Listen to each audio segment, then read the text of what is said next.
જોતા જીવસૃષ્ટિમાં બદલાવને લીધે દિવસે ને દિવસે આબોહવાકીય પરિસ્થિતિમાં બદલાવ આવતો જાય છે, જેને કારણે દરરોજના તાપમાનમાં ખૂબ જ બદલાવ થતો રહે છે। બધી જ ઋતુઓનો સમયગાળો પણ બદલતો જાય છે।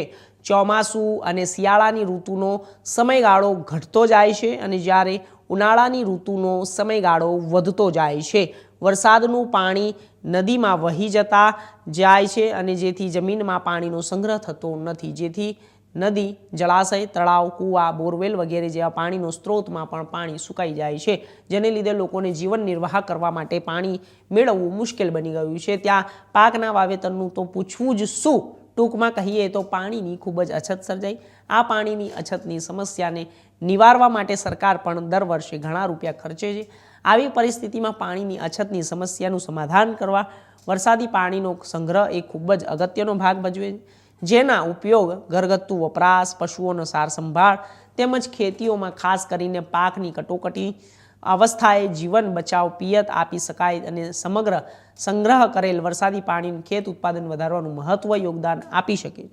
આદિવાસી વિસ્તારના કપરડા અને ધરમપુર તાલુકાનો 125 થી 150 ઇંચ વરસાદ પડે છે। મિની ચેરાપુંજી ઓળખે છે અને મોટાભાગનું વરસાદી પાણી નદી નાળા દ્વારા સમુદ્રમાં વહી જાય છે। થોડું પાણી કુદરતી રીતે અને માનવ સર્જિતના સંગ્રહ સ્થાનમાંથી જમીનમાં ઉતરે છે, જેનાથી પાણીના સ્તર ઊંચા આવે છે। વરસાદ અમુક સમય બાદ પાણીની અછત વર્તાય છે। વરસતા વરસાદ પાણીનો આપણને સંગ્રહ કરવો જ જોઈએ।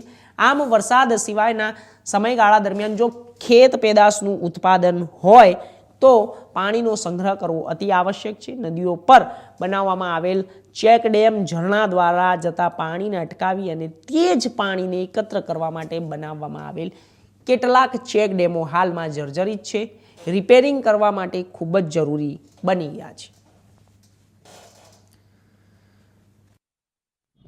કે કપરાડા આપણો એક ચેરાપુંજી તરીકે ગણાતો વિસ્તાર છે અને દર વર્ષે આપણા કપરાડામાં ખૂબ જ પુષ્કળ વરસાદ પડે છે અને આ પુષ્કળ વરસાદ એટલો બધો હોય કે આપણી નદીઓમાં તમામ ફુલિયાઓ ડૂબી જાય અને આ તમામ પાણી જે છે એ એક સમુદ્રમાં એટલે કે દરિયામાં વહી જાય। પરંતુ આજે આપણે જોઈ રહ્યા છીએ કપરાડામાં ઘણા એવા નવનિર્માણ આપણા જે ચેકડેમો બની રહ્યા છે, તેમાં ગવર્મેન્ટ ઘણું એવું બજેટ ફાળી રહી છે અને ખૂબ જ સારી વસ્તુ છે કે નવા ચેકડેમો બનાવે ગવર્મેન્ટ। પરંતુ મારી આ તંત્રને એક આ રિક્વેસ્ટ પણ છે અને જાણ પણ છે કે આપણા જે જૂના જે ચેકડેમો જે નદીઓ પર બનેલા છે તેમની હાલત ખૂબ જ ખરાબ દયનીય છે। એવા ચેકડેમો પણ અગર સરકાર એનું રિપેર કામ કરે અને એ જ સરકાર એના પાસે જે નવું બજેટ ફાળવે એના માટે, તો આ આપણા જે પાણીનું જે ગલત રીતે જે દરિયામાં વહી જતું છે એનું પણ આપણે અહીં પાણીની જે અછત છે એના માટે નિવારણ થઈ શકે। અને જે પાણી હાલમાં આપણા જે ગરમીના સિઝનો ચાલુ છે એમાં જે ગરમીના સિઝનના કારણે આપણું પાણી જે બોરમાં કૂવામાં જે ઊંડાણ સુધી જતું છે અને ખેતી કરવા માટે આપણા ખેડૂતોને જે પૂરતું પાણી